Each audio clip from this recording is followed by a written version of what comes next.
வணக்கம் மணிகண்டன் சார். இவ்வளவு நாள் வந்து as soon as possible அப்படிங்கிற அந்த ஒரு வார்த்தையை வைத்துக்கொண்டு கடந்த ஆட்சி காலத்தில் கூட சொல்றேன், கவர்னரை வந்து நாங்கள் வந்து கட்டாயப்படுத்த முடியாது, இவ்வளோ நாளில் செய்யுங்க அப்படின்னு அப்படின்ட்டுலாம் தான் அப்போது அமைச்சராக இருந்த ஜெயக்குமார்லாம் பல முறையெல்லாம் பேட்டியெல்லாம் கொடுத்துட்டு இருந்தார் சார். ஆனால் இந்த முறை ஒரு காலக்கெடுவை வந்து நிர்ணயம் செய்திருக்கிறது உச்சநீதிமன்றம்.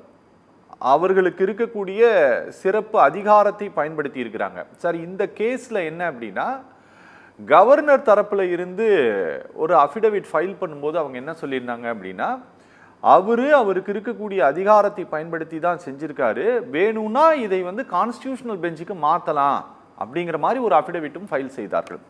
ஆனால் அதையெல்லாம் நிராகரித்து விட்டு தான் இன்னைக்கு இப்படி ஒரு உத்தரவு பிறப்பிச்சிருக்கிறாங்க.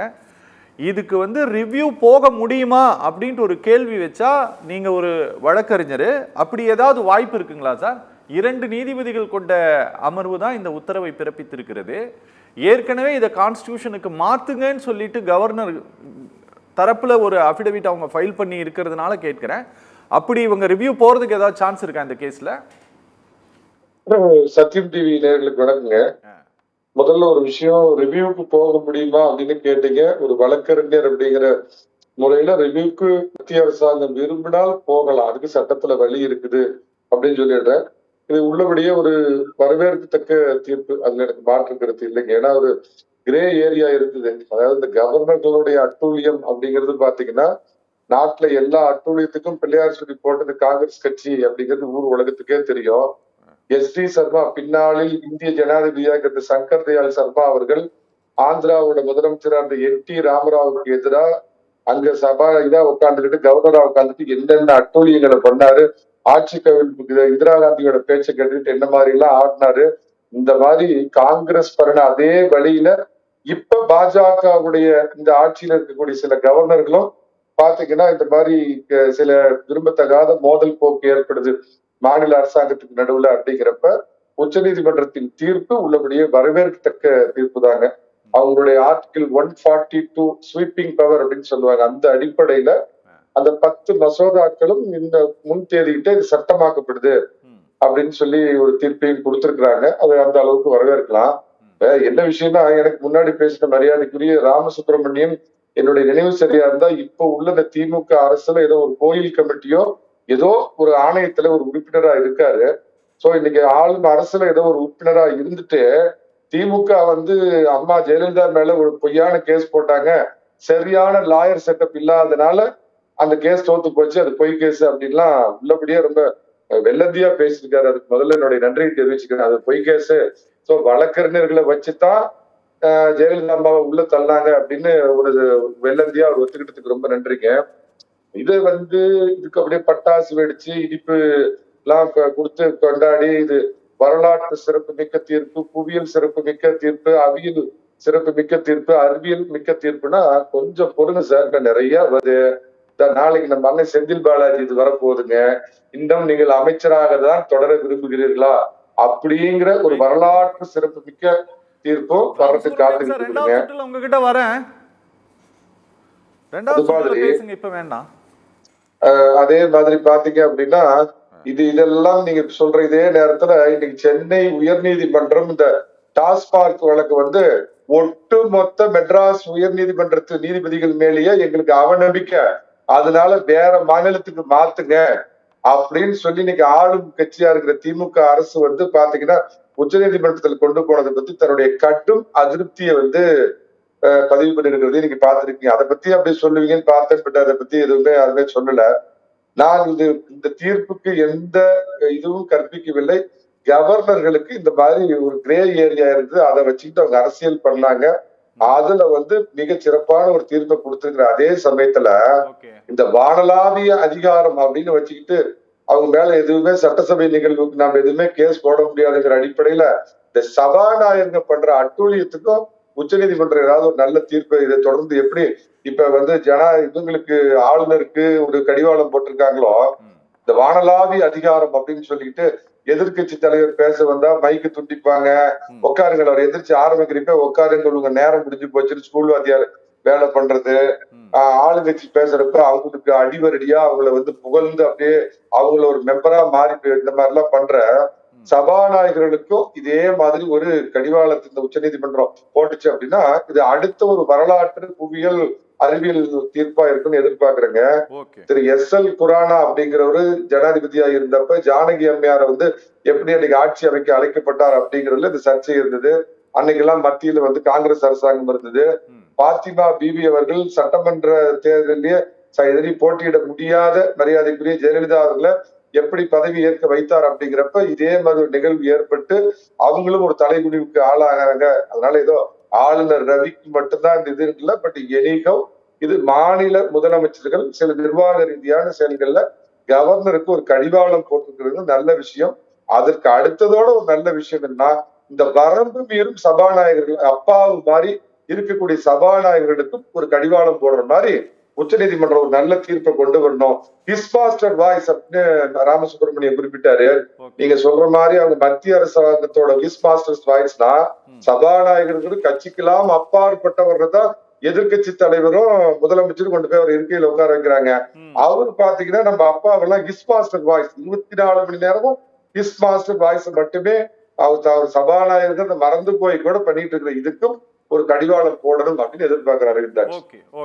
சார், பிரசிடென்ட் வந்து இதே வந்து நீட்டு விலக்கு கோரும் மசோதாவை வந்து கவர்னர் இதே மாதிரி தான் அனுப்பி வச்சாரு.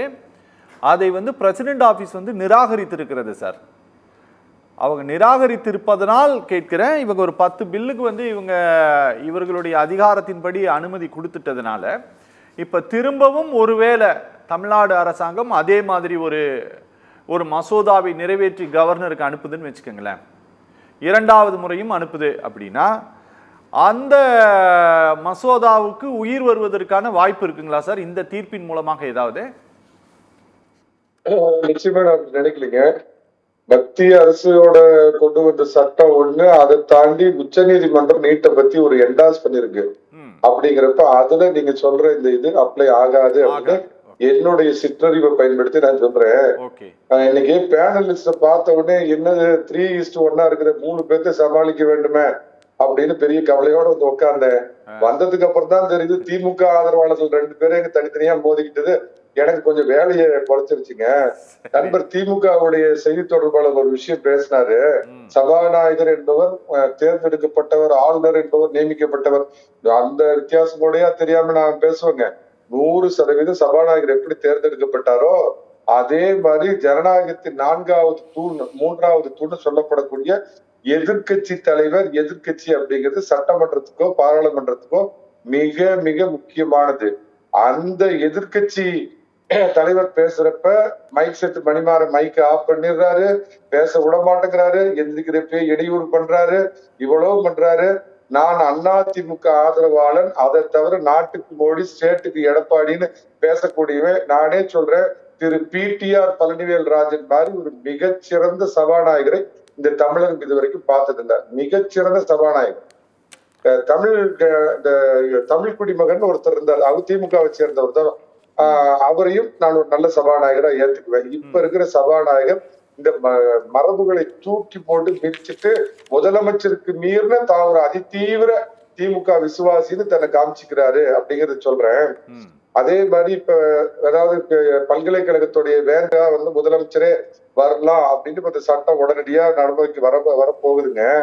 இதே சென்னாரெட்டிக்கும் மரியாதைக்குரிய ஜெயலலிதா அம்மா அவங்களுக்கும் 2 பேர்த்துக்கும் பிரச்சனை வரப்ப இதே மாதிரி ஒரு சட்ட முன்வரைவை மரியாதைக்குரிய ஜெயலலிதா கொண்டு வர்றப்ப மறைந்த திரு கருணாநிதி அவர்கள் அதை கடுமையா எதிர்த்தார். இல்லைங்க, ஆளுநர் தான் துடைய வேந்தரா இருக்கணும், ஆட்சி பொறுப்புல வர்ற அரசியல்வாதி ஒருபோதும் வந்து ஆளுநரா இதா இருக்கக்கூடாது, வேந்தரா இருக்கக்கூடாது அப்படின்னாரு. நான் முடிச்சேன் சார். தயவு செஞ்சு ஒரு எதிர்கட்சிக்காரன் என்கிட்ட இருக்கிற கண்ணியத்தை தெரிஞ்சுக்க. நான் நீங்க பேசுறப்ப ஒரு வார்த்தை கொடுத்து பேசுறேன். அதே மாதிரி ஒரே நாடு ஒரே தேர்தல் இன்னைக்கு அப்படியே முழக்கம் போட்டுட்டு அப்படியே மாநில அரசுக்கு எதிராக உரிமையை கட்டி காப்பாத்துறேன்னு இன்னைக்கு ஸ்டாலின் சொல்லிட்டு இருக்காரு. இவருடைய தந்தையார் மரியாதைக்குரிய கருணாநிதி அவர்கள் ஒரே நாடு ஒரே தேர்தலை ஆதரிச்சாரு. அதே மாதிரி பிரகாஷ் சார் அப்படியே அழகா ஒரு விஷயத்த கடந்து போறாருங்க. SR பொம்மை வழக்கு பத்தி பேசினாரு. SR பொம்மை வழக்குக்கு முன்னாடி கதையை பேசுங்க. 93 முறை இந்தியாவில் தேர்ந்தெடுக்கப்பட்ட அரசுகளை முதலாக கேரளாவில் தேர்ந்தெடுக்கப்பட்ட கம்யூனிஸ்ட் அரசு உட்பட கலைச்சருங்கிறது மத்தியில் இருந்த காங்கிரஸ் என்ற ஜனநாயக படுகொலை செய்த நபர்கள் அப்படிங்கிறது அதை பேனா சொல்ல மாட்டாங்க. எல்லாம் ஒண்ணுக்கு ஒண்ணு பாய் பாய் இல்ல திமுகவோட கூட்டணியில இருக்கிறாங்க, அதனால அதை சொல்ல மாட்டாங்க. அதனால ஜனநாயக படுகொலை அப்படிங்கறது காங்கிரஸ் நிறைவேற்றுச்சு. அதே மாதிரி பாபர் மசூதி இடிக்கப்பட்ட போது அதோடைய சீஃப் மினிஸ்டரா இருந்த கல்யாண் சிங் அரசை டிஸ்மிஸ் பண்ணது நியாயம். ஆனா ஹிமாச்சல் பிரதேச மத்திய பிரதேச அரசாங்கத்தையும் அன்னைக்கு இந்த நரசிம்மராவ் வந்து டிஸ்மிஸ் பண்ணாரு, இதே கவர்னர்களை வச்சு டிஸ்மிஸ் பண்ணாரு அப்படிங்கிற அநீதி இதெல்லாம் நடந்திருக்குதுங்க. ஆனால் எந்த விதத்திலையும் இதை நான் நியாயப்படுத்தல. ஒரு கிரே ஏரியா, கவர்னர்கள் தேவையில்லாமல் காலம் தாழ்த்தி ஆட்சியில் இருக்கக்கூடிய முதலமைச்சர்களுக்கு இடையூறு செய்வதற்கு இது ஒரு மிகச்சிறந்த ஒரு நல்ல முடிவை கொடுத்திருக்குது அப்படிங்கறதுல மாற்று கருத்து இல்ல. இது வந்து ஒன்னும் இதுக்காக ரிசைன் பண்ண வேண்டிய அவசியம் எல்லாம் இல்லைங்க. ஏங்க 1.5 வருஷம் ஜெயில இருந்தவங்க எல்லாம் மந்திரியா இருக்கிறப்ப ஏன்னா இவர் ஏதாவது மக்கள் பணத்தை கொள்ளையடிச்சிட்டாரா, இல்ல அடுத்தடுத்து வழக்குல சந்திச்சாரா, இல்ல வேலை வாங்கி கொடுக்குறேன் அப்படின்னு பணத்தை வாங்கி ஸ்டாலினாலேயே குற்றம் சாட்டப்பட்ட நபர் வந்து இன்னைக்கு அமைச்சரா உட்காந்துட்டு அதோடைய இந்த ஆளுநர் பெரிய அவலத்தை பண்ணிட்டார். அதனால ஆளுநர் எல்லாம் வந்து தமிழ்நாடு மாதிரி பிரிவினையை பேசக்கூடிய மாநிலத்திற்கு ரவி மாதிரி ஒரு தேசபக்தி உள்ள ஆளுநர் தொடர வேண்டும். இந்த செயல் அவர் செய்தது சரியல்ல.